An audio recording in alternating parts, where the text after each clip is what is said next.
دايما بنشوف على كابلات الشبكات يقولك كات ورقم، ساعات رقم وحرف زي اللي قدامنا ده، ساعات نشوف كات 5 كات 6 كات 7 كات 8.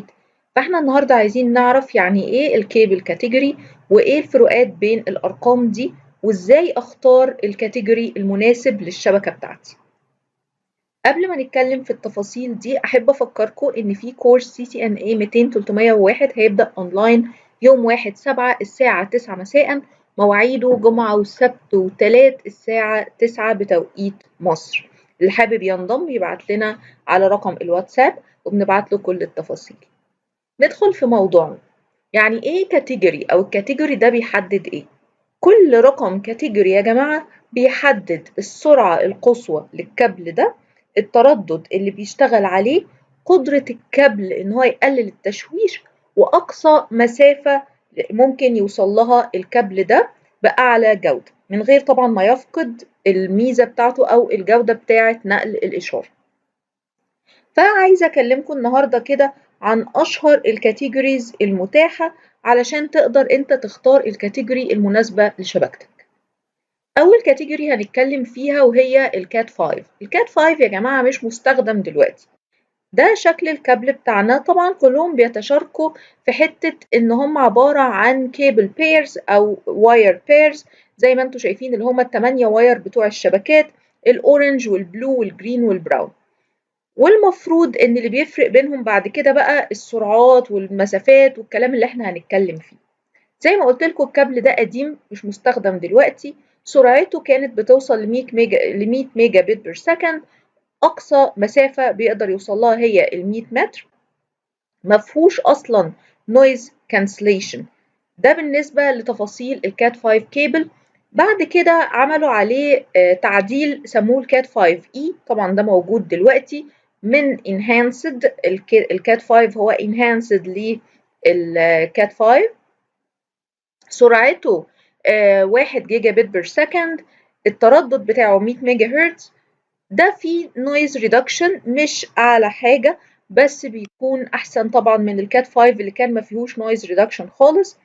ده بيستخدم في البيوت وفي البيزنسز الصغيرة، يعني أنت عندك بيت في أجهزة بسيطة، عندك بيزنس في جهاز ولا اتنين، والموضوع بالنسبة لك ما فيهوش داتا كتير، ما فيهوش سيرفرات، فأنت كده بتتكلم إن كات 5 اي هيكون مناسب بالنسبة لك، خاصة إن ده كابل بيكون رخيص لو أنت كمان برضو بتحط في اعتبارك سعر الكيبل. بعد كده بتلاقي عندنا الكات 6. الكات 6 يعتبر أول كاتيجوري تقدر إن أنت تستخدمها في الميديوم بيزنسز وفي المودرن ديفايسز.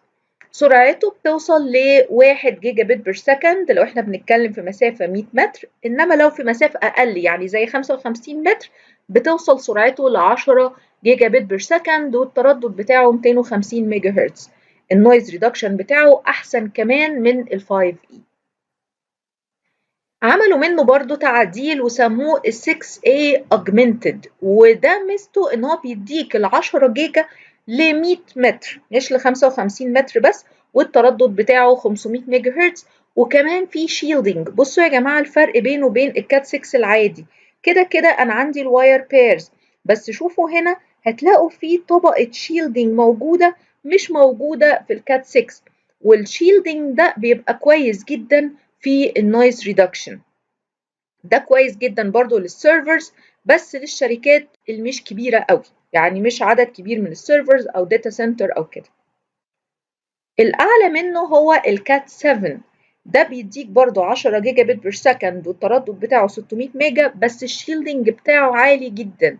زي ما انتم شايفين في شيلدنج لكل واير بير، يعني كل واير بير عليه شيلدنج منفصل، ده غير ان الكابل كله عليه شيلدنج، فالشيلدنج بتاعه عالي قوي. مشكلته ان هو not supported by all devices وغالي، ومش محتاجين احنا للامكانيات بتاعته دي في الشبكات العادية. احدث كاتيجوري متوفرة دلوقتي هي الكات 8، وده بيديك سرعة 40 جيجا بت بير سكند، المسافة بتاعته 30 متر، يعني ال 40 جيجا دول على 30 متر. خدوا بالكم يا جماعة ان بعد المسافة الكابل مش هيقطع فجأة، هو الكابل هتفضل جودته تنزل لغاية ما تختفي خالص. فلما بنقول الديستنس 30 متر أو 100 متر أو أيا كان، احنا هنا بنتكلم إن أنت لحد المسافة دي هتحصل على أعلى كفاءة للكابل عادي جدا. التردد بتاعه عالي جدا 2000 ميجا هرتز، وده بيستخدم في الداتا سنترز لأنه كابل فيري اكسبنسيف، غالي جدا. ده كده يعتبر مقارنة بسيطة بين أنواع الكيبلز وبعضيها.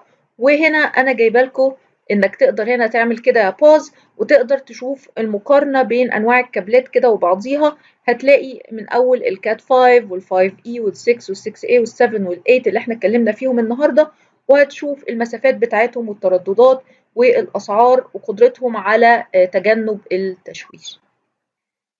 يا رب يكون الفيديو ده كان مناسب أو كان مفيد بالنسبة لكم. شاركوني ايه نوع الكابل المستخدم عندك دلوقتي، يعني قوم دلوقتي بص كده على الكيبل وقول لي في الكومنتس انت عندك الكيبل بتاعك مكتوب عليه كاتيجوري كام. ويا ريت تعملوا لايك وشير كتير عشان نوصل لأكبر عدد من الناس. شكرا ليكم.